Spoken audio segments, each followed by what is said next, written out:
65세 이상 인구 비율이 35.6%인 단양구는 초고령화 사회로 분류되고 있는데요. 하지만 타 시도에 비해 인구당 의사 수는 현저히 적은 의료 취약지입니다. 이 같은 환경을 개선하기 위해 현재 보건의료원 공사가 한창인데 앞으로의 운영 계획과 해결 과제는 무엇인지 유다정 기자가 취재했습니다.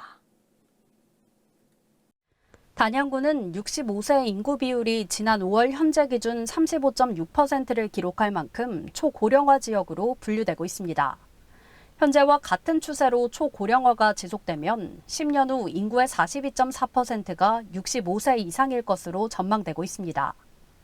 뿐만 아니라 지난 2021년 기준 취약계층 인구 비율은 30.7%로 전국 평균인 17.5%보다 매우 높은 지역입니다.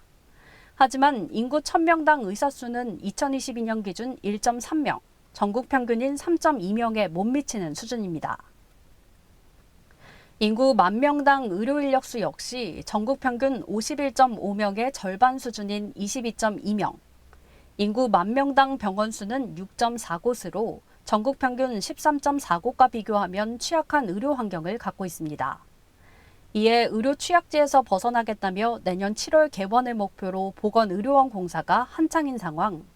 주민들의 관심이 이어지자 최근 구는 연구 용역 결과를 바탕으로 주민 설명회를 열었습니다.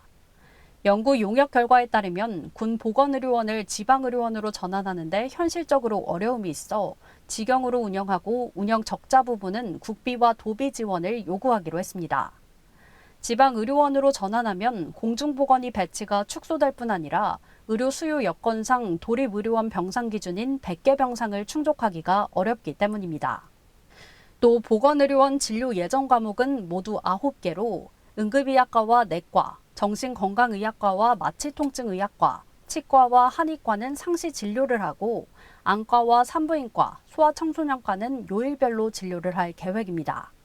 이를 위해 내년 3월까지 의사 5명을 채용하기로 했는데 인력을 확보하기 위해 지역적 특성을 감안해 연봉을 제시하는 등 타 지자체와 차별화된 근로 조건을 제시할 예정입니다.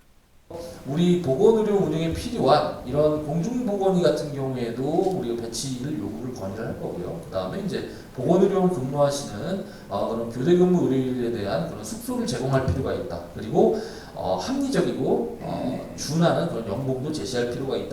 이 외에도 단양의 급성 심정지 환자 생존율이 충북과 전국에 비해 3분의 1에 미치지 못하는 상황 등을 고려해 응급의료시설과 인력 인프라를 구축하고 상급 종합병원과의 업무 협약을 통해 상급병원 즉시 진료 시스템을 마련할 계획입니다.